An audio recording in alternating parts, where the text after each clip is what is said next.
Алматыда танымал вайнер мейіржан төребаев пен Мударабах Капитал компаниясына қатысты бар деген күдікпен ұсталған бірнеше адамға қатысты сот тергеуі басталды.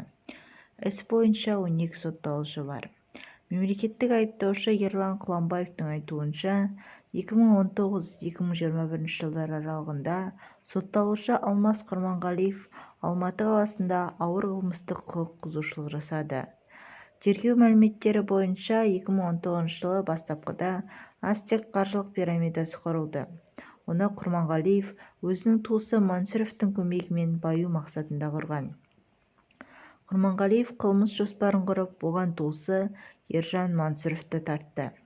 Әрі қарай ұйымдасқан қылмыстық топ құрған. Мансұров жеке мүддесі үшін қаржы пирамидасын дамыту бойынша өзінің туысы берген тапсырмаларды орындаған. Мансұров 2019 жылы өз атына Астек жшс-ны тіркеген.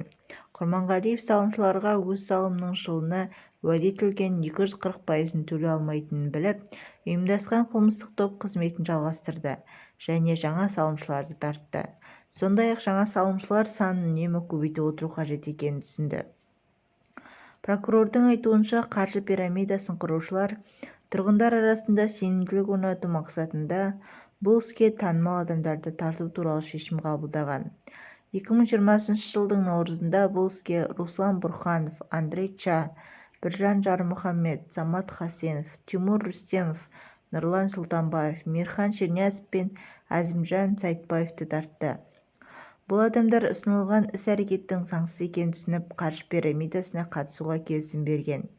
Мударабах Капиталға тіркеп, жарғылық капиталға қатысу үлестерін пропорционалды түрде бөлді. Бұл компания салымшылардың ақшасын тарту құралы ретінде пайдаланылуы қажет болған. Мударабах Капитал мен Астек арасында келісім жасалған соң, Мударабах Капитал клиент іздеуге міндетті болды. Астек атынан келісім жасап, келісімнен кейін кеңес беруге және басқа да заңды операцияларды жүзеге асыруға міндеттелді. Бұл келісім Мударабах Капиталдың Астектің құрылымдық бөлімшесі болғанын көрсетеді, деді прокурор. Мемлекеттік айыптаушының айтуынша, сотталушы Руслан Бұрханов Мударабах Капиталдың директоры болған. Әзімжан Сайтбаев пен Мейіржан Шерниязов Мударабах Капиталдың құрылтайшысы болған.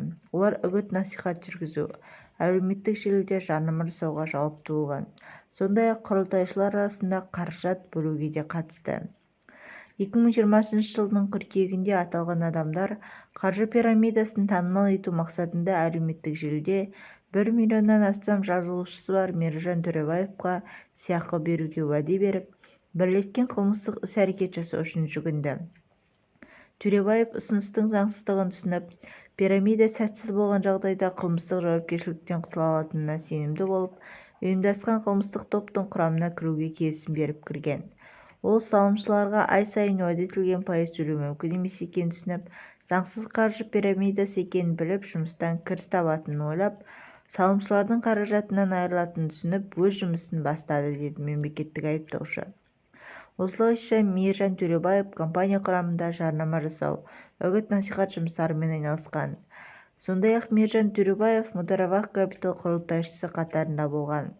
Шерниязов пен Төребаев қаржы пирамидасын құрды және ұйымдастырды деген айыппен келіспеді және кінәсін мойындамады.